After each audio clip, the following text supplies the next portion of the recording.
In this demo, we will see how we can bootstrap both the entity's structure and their data from an Excel file in OutSystems.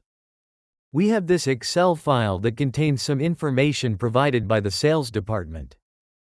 This Excel file contains two sheets, products and categories. Each one of those has a few rows and columns that contain the data we want to import.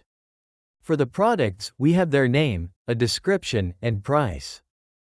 If we switch over to the categories sheet, we see what information we have available.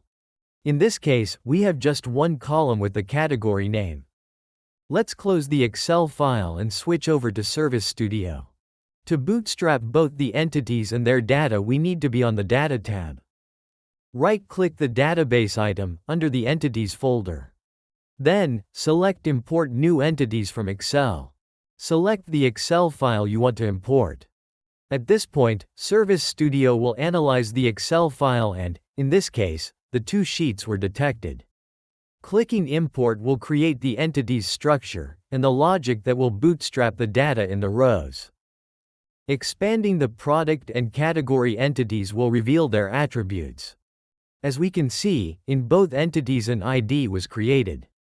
This identifier is what will uniquely identify each category and product.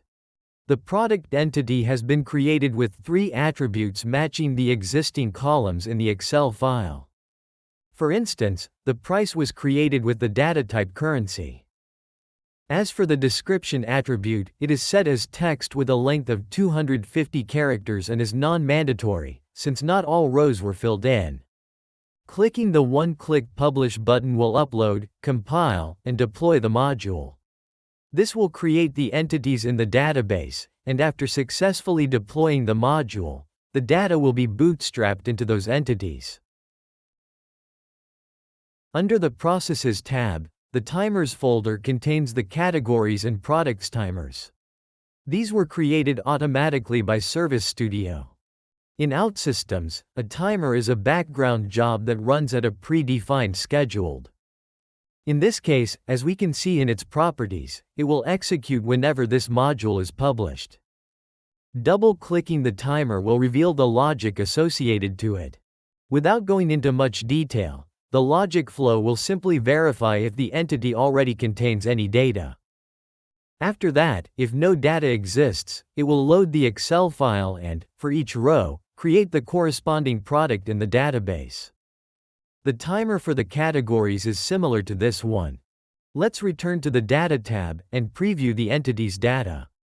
And now for the category entity.